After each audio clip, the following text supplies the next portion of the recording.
السلام علیکم۔ استقبال ہے آپ کا آسان اردو شاعری کورس کلاس نمبر 18 میں۔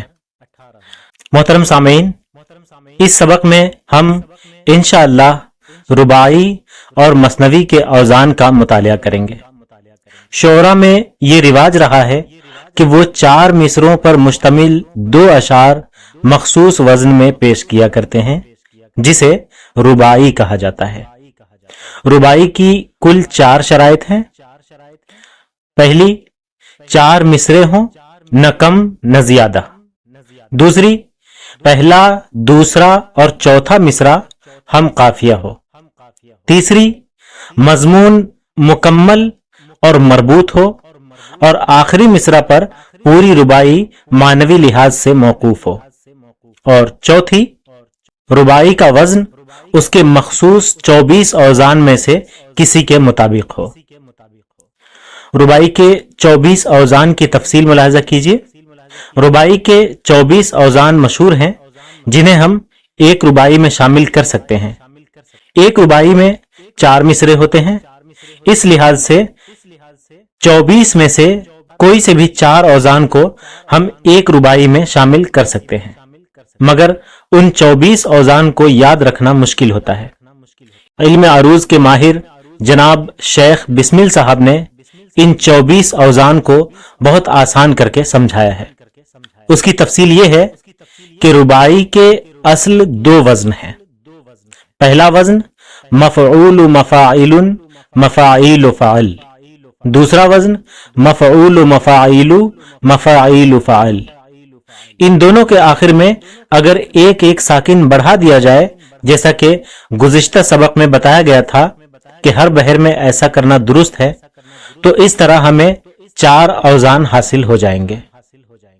پھر پہلے مصرع میں 2 جگہ اور دوسرے مصرے میں 3 جگہ تسکین اوسط والا قاعدہ جاری ہوگا۔ تسکین اوسط کی تفصیل گزشتہ سبق میں گزر چکی ہے۔ اب ہم ان 24 اوزان کو ایک نقشے میں پیش کرتے ہیں، اور ہر وزن کے بارے میں 5 وضاحتیں آپ کے لیے ہوں گی۔ مذکورہ 2 اوزان میں سے کون سا وزن لیا گیا ہے؟ نمبر 2، تسکین کی گئی ہے یا نہیں؟ نمبر 3، آخری رکن فعل ہے یا فعول؟ نمبر 4، وزن کی ظاہری صورت؟ نمبر 5، روایتی عروض کے مطابق وزن کے ارکان۔ رباعی کے 24 اوزان ہیں، جو کہ آپ کے سامنے ہیں۔ آپ ان کو دیکھ سکتے ہیں، پڑھ سکتے ہیں، اور بہتر یہ ہوگا کہ آپ اس کا اسکرین شاٹ لے لیں۔ اگر ممکن ہوا تو ہم اس کو ڈسکرپشن میں بھی ایڈ کروا دیں گے انشاءاللہ، کیونکہ اگر ہم آپ کو ایک کر کے پڑھ کے بتائیں تو اس میں ظاہر ہے آپ کا وقت بھی جائے گا، اور آپ کو خود سے تو پڑھنا ہی ہوگا نا۔ اس لیے آپ کے وقت کی قدر کرتے ہوئے ہم نے صرف آپ کو دکھا دیا۔ آپ اس کا اسکرین شاٹ لے لیجئے اور اس کو بہتر طریقے سے یاد کر لیجئے۔ رباعی کا وزن آسان انداز میں ذرا دیکھ لیجئے۔ محققین حضرات نے رباعی کی اصل بحر علم عروض کے مطابق اس کے ارکان اور رباعی کی 24 بحروں پر اپنے اپنے انداز میں کافی حد تک روشنی ڈالی ہے۔ کسی نے 24 بحروں کو تفصیل کے ساتھ پیش کیا ہے، کسی نے اپنے تئیں معاملے کو آسان کرنے کی کوشش کی ہے، مگر ایک بات یہ محسوس کی گئی کہ جنہیں وزن سمجھ میں آ جاتا ہے، انہیں بھی رباعی لکھتے وقت یا کسی رباعی کی تخطیع کرتے وقت رباعی کے 24 اوزان یا تسکین اوسط والے قاعدے کے مطابق رباعی کے 2 وزن اور تسکین اوسط کے احتمالات کو یاد رکھنا مشکل ہوتا ہے۔ آگے بتائی گئی تفصیل کا مقصد صرف یہ ہے کہ رباعی کا وزن یاد رکھنا آسان ہو جائے۔ رباعی کا وزن سمجھنے کے لیے سبب خفیف اور سبب ثقیل سمجھنا ضروری ہے، جو اگرچہ آپ گزشتہ ویڈیوز میں دیکھ چکے ہیں، مگر یاد دہانی کے لیے انہیں پھر بتایا جا رہا ہے اور آپ کے سامنے لکھا جا رہا ہے۔ ایک متحرک اور اس کے بعد ایک ساکن ہو تو ان دونوں کو سبب خفیف کا نام دیا جاتا ہے، جیسے دل، لب، رخ، ہم، تم، گن، سن، دن، شب، صحیح۔ اچھا، اگر دو متحرک ایک ساتھ ہوں تو انہیں سبب ثقیل کہا جاتا ہے. دل غمگی میں دلے، لب تشنا میں لبے اور رخ زیبا میں رخ سبب ثقیل ہے. رباعی کے وزن میں کل 10 سبب خفیف ہوتے ہیں. مفعول مفعول مفعول فا، دو دو دو دو دو دو دو دو دو دو. جیسے سب کے دل میں الفت ہر ہر آں ہے. رباعی کے اس وزن میں 3 اختیارات دیے گئے ہیں. نمبر 1، تیسرے اور 9ویں سبب خفیف کی جگہ سبب ثقیل بھی باندھا جا سکتا ہے. نمبر 2، 5ویں اور 6ٹھے سبب خفیف میں ان میں سے کوئی بھی صورت اختیار کی جا سکتی ہے. کن میں سے؟ نمبر 1، خفیف پلس خفیف یعنی 2 2. نمبر 2، خفیف پلس ثقیل یعنی 2 1 1. نمبر 3، فعول یعنی 1 2 1. اچھا، اب جو تیسرا اختیار ہے وہ یہ کہ 10ویں یعنی آخری سبب خفیف کی جگہ وتد مفروق یعنی فا بھی برتا جا سکتا ہے. پہلے جو جملہ مثال میں دیا تھا وہ اب دوبارہ ملاحظہ فرمائیے. سب کے دل میں الفت ہر ہر آں ہے. قوسین میں آنے والے الفاظ کو پہلے بتائے گئے اختیارات کے مطابق تبدیل بھی کیا جا سکتا ہے، جس سے کئی احتمال وجود میں آتے ہیں.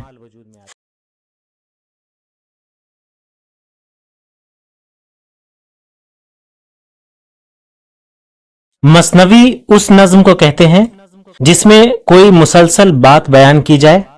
اس میں ہر شعر کا قافیہ جدا ہوتا ہے، لیکن ہر شعر کے دونوں مصرے ہم قافیہ ہوتے ہیں.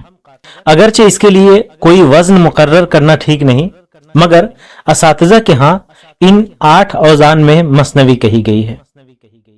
اس کا بھی آپ اسکرین شاٹ لے لیجئے اور پڑھ کر سمجھ لیجئے. اچھا، یہ جو میں بار بار اکثر ویڈیوز میں کہہ رہا ہوں کہ آپ اس کا اسکرین شاٹ لے لیجئے اور پڑھ کر سمجھ لیجئے، تو یہ آپ کا وقت بچانے کے لیے کہہ رہا ہوں. بار بار یہ بھی میں آپ کے سامنے عرض کر رہا ہوں. اگر کسی کو اس بات سے اعتراض ہو تو وہ مجھے بتا دے، انشاءاللہ میں اس کو بھی پڑھ کر بتا دوں گا. اب دیکھیے، بچوں کے لیے جنگل کے مناظر پیش کرتی ایک سبق آموز مثنوی صاحب کتاب نے لکھی ہے، جس کا عنوان ہے پیارا جنگل. آپ بھی سماعت کریں. فرماتے ہیں، سنو پیارے بچوں ذرا غور سے، کہ آتا ہے سن کر مزہ غور سے. اچھا، اس میں آپ کو یہ سمجھانا مقصد ہے کہ صرف وزن ایک ہے، لیکن ہر شعر میں قافیے الگ الگ ہیں اور دونوں مصرے ہم قافیہ ہیں. سنو پیارے بچوں ذرا غور سے، کہ آتا ہے سن کر مزہ غور سے. ہرا اور سر سبز جنگل تھا ایک، جہاں جانور تھے سبھی خوب نیک. تھے سب جانور کوئی انسان نہ تھا، کسی سے بھی کوئی پریشان نہ تھا. ببر شیر ان سب کا سردار تھا، وزیر اس کا چیتا تھا عیار تھا. بہت ہی شریف ان کی تھی لومڑی، کہ چھوڑی تھی اس نے دھما چوکڑی. ہرن کو بھی کرتے تھے سارے پسند، بہت کم ہی بھرتا تھا اب وہ زقند. جو خرگوش تھا اس سے بھی خوش تھے سب، کہ کچھوے سے آگے نہ بڑھتا تھا اب. اچھل کود کرتا تھا بندر مگر، کسی کو نہ دیتا تھا ہرگز ضرر. کبوتر کی پیاری غٹرغوں بھی تھی، تو چڑیا کی میٹھی سی چوں چوں بھی تھی. اذاں مرغ دیتا تھا صبح و مسا، تھی کوئل کی کوکو میں شامل دعا. سناتا سبق طوطا فرفر صدا، ندی میں تھی مینڈک کی ٹر ٹر صدا. وہیں خوبصورت تھا ایک زیبرا، کسی کا نہیں چاہتا تھا برا. تھا گھر اس کا جنگل ہی کے درمیاں، بدن پر تھی اس کے حسیں دھاریاں. برا اس میں بس ایک ہی وصف تھا، وہ کہنا بڑوں کا نہ تھا مانتا.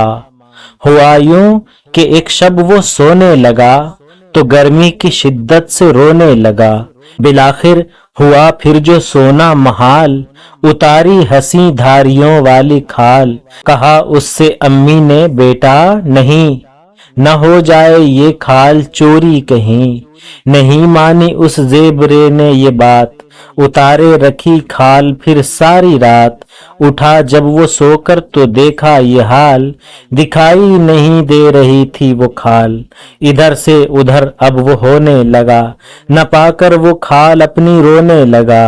بنا کھال کے ایسا لگنے لگا, ہو گمسم کھڑا جیسے کوئی گدھا.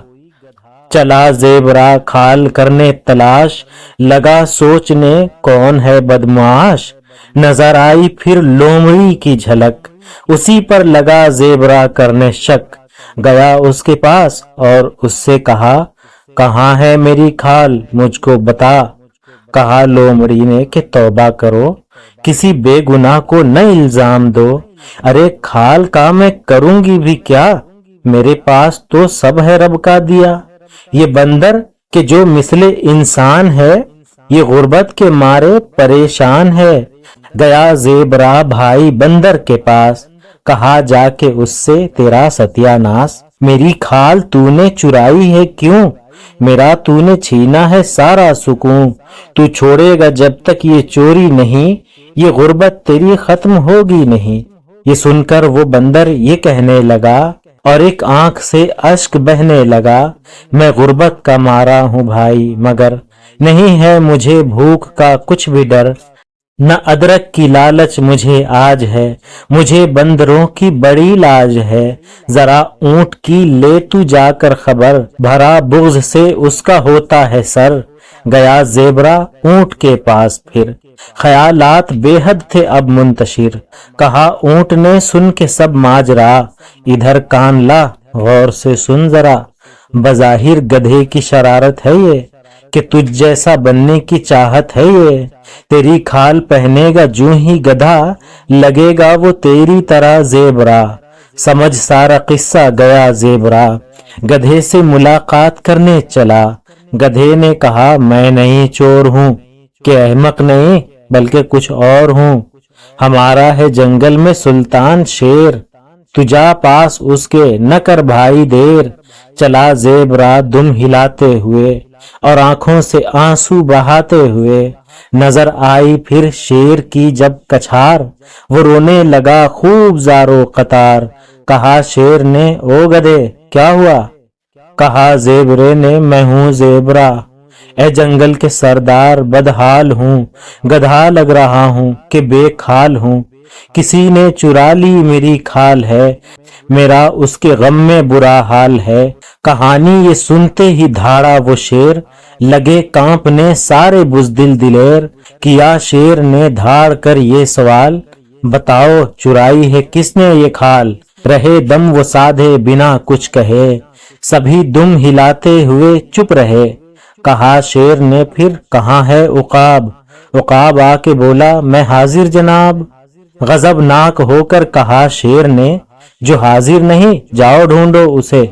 گیا پھر بلندی کی جانب عقاب, ہوا سب کی نظروں سے غائب عقاب. وہ جنگل کے چکر لگانے لگا, درختوں کی شاخوں پہ جانے لگا. بالآخر ہوا ختم اس کا سفر, اسے آ گیا ایک چیتا نظر. اتر کر عقاب آیا چیتے کے پاس, کہا اس سے چیتے ارے تیرا ناس. ببر شیر نے سب کو بلوایا جب, بتا تو وہاں کیوں نہیں آیا تب. مسلتے ہوئے جسم ذرات سے, کہا پیٹ میں درد ہے رات سے. جواب اس کی باتوں میں پایا نہیں, عقاب اس کی باتوں میں آیا نہیں. گیا شیر کے پاس اور سب کہا, تو بولا وہ غصے میں بے انتہا, کہ سب جاؤ چیتے کو حاضر کرو. وہی کھال کا چور ہے ہو نہ ہو, جو چیتے کو جبرن بلایا گیا, پکڑ کر زبردستی لایا گیا. نظر آیا غیظ و غضب شیر کا, تو چیتے نے معصوم بن کر کہا, ہے مجھ کو بہت ساری بیماریاں, مجھے کیوں بلایا گیا ہے یہاں. کچھ اس زور سے دھاڑا اس وقت شیر, کہ بس تھر تھرانے لگے سب کے پیر. لگا پوچھنے وہ یوں چیتے سے حال، کہا ہم تمہاری اتاریں گے کھال، نہیں چھپتا بچوں کبھی حال جرم، کیا ڈر کے چیتے نے اقبال جرم، ببر شیر پنجے اٹھانے لگا، مگر زیبرا ترس کھانے لگا، کہا زیبرے نے کہ اے بادشاہ، ملا مجھ کو انصاف ہے واہ واہ، مگر دل کو رکھتا ہوں ہر دم میں صاف، میں کرتا ہوں چیتے کو بالکل معاف، یہ سن کر ہوا سارا جنگل ہی خوش، یوں رہتا تھا وہ پیارا جنگل ہی خوش، نہیں بننا بچوں بروں کی طرح، رکھو صاف دل زیبروں کی طرح، اسامہ نہیں یہ فقط مثنوی ہے بلکہ صدائے دل سرسری۔